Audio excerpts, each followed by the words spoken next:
What is up, everyone? It is Quinn here, back with another video, and today I'm going to be going through 3 rookies that are currently rising up my rankings. So it's been a few weeks since I've gone through my positional rankings and then also like my overall top 24. And within the last few weeks, we've had some updates.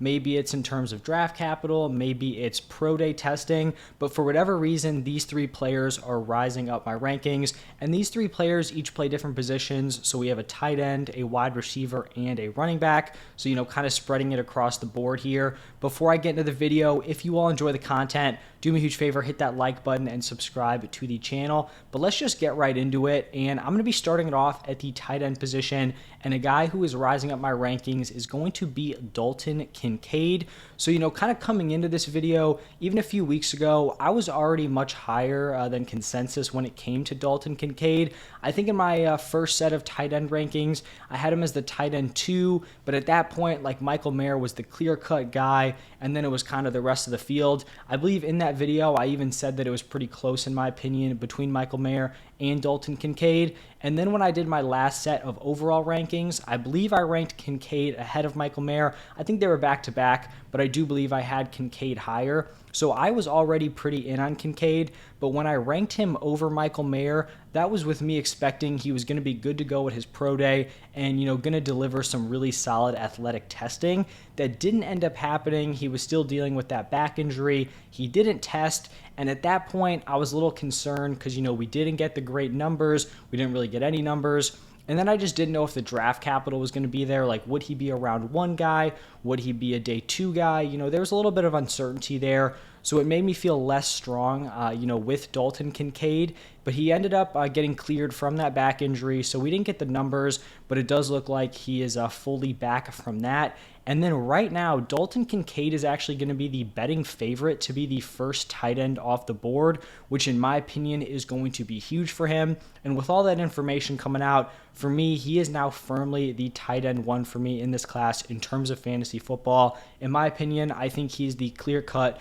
best pass-catching tight end in this class. I think he's probably one of the more athletic guys, especially when it comes to, actually transitioning that into being a great pass catcher. He can win everywhere. He's one of the only tight ends, maybe the only dude in this class, who can really win down the field, which I think gives him a lot of upside at the tight end position for fantasy football. This past season, caught 70 passes for 890 yards and 8 touchdowns. As we probably know, blocking isn't going to be a huge strength here for Dalton Kincaid. And that's something that was a little concerning for me when it came to his draft capital being up in the air, right? Like if he's a day 2 guy going round 2, round 3, and he has the blocking concerns, with that kind of draft capital, you're not guaranteed to be on the field and getting a ton of opportunities. So that could have actually limited him if he was going day 2. But with him being the favorite to be the first tight end off the board, that makes it seem pretty likely that he's going to be going in the first round. And if he's going in the first round, teams clearly don't really care about his blocking ability because they kind of understand that and they're still willing to draft him in the first round. And what that tells me is that they think he is so strong of a pass catcher that they're going to be using him regardless of that blocking ability. And if Dalton Kincaid is on the field, I'm very confident he is going to be very solid in terms of, producing as a pass catcher. Right now, my tight end 1 in this class and someone that I'd be willing to take in the early second round of rookie drafts. Now, moving over to my second riser, we're going to shift over to the wide receiver position, and I'm going to be talking about Marvin Mims. Now, he's not a guy who's kind of risen in terms of my wide receiver ranks, but he's someone who has kind of elevated in terms of my overall rankings. So he's still going to be my wide receiver 7. I have him behind that tier of Flowers, Downs, and Hyatt. But he's someone who I originally had ranked as more of like a back-end second-round rookie pick. Right now I have him more as a mid-second-round guy. And originally I had some of the kind of tier 3 running backs. The running backs after like Bijan, Gibbs, Charbonnet. You could have A-Chain, Tajay Spears, Sean Tucker, Roshan Johnson.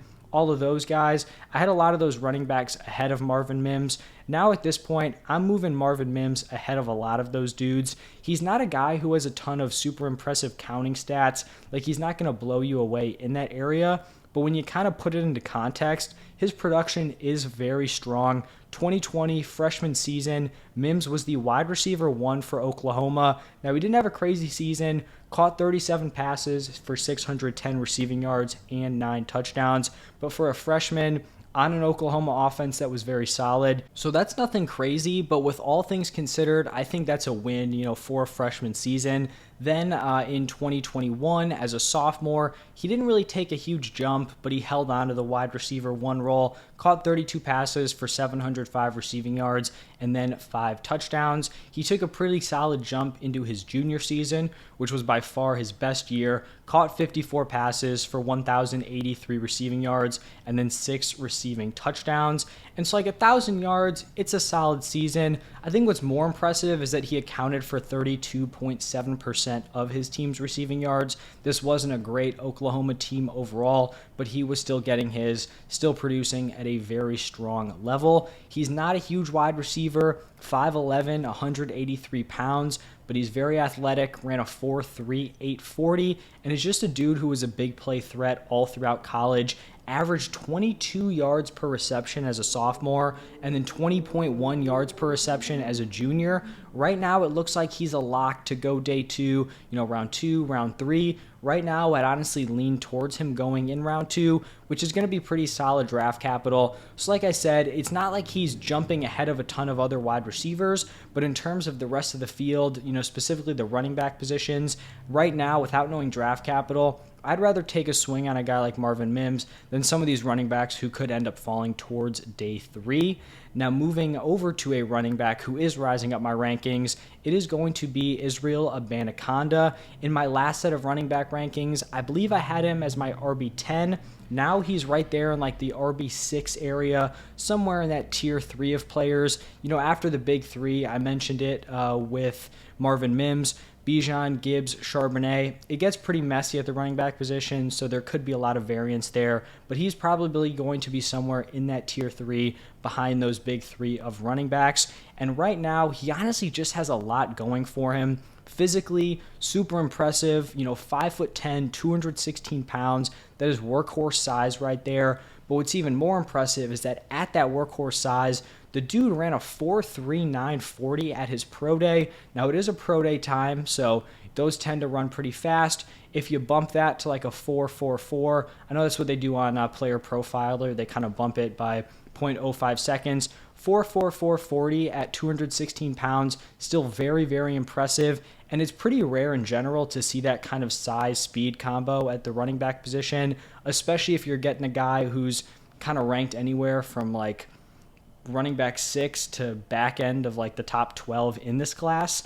And then production-wise, he wasn't a dude who was super involved as a freshman. Sophomore season, he was basically in a 3-man committee, in that committee with Vincent Davis and Rodney Hammond.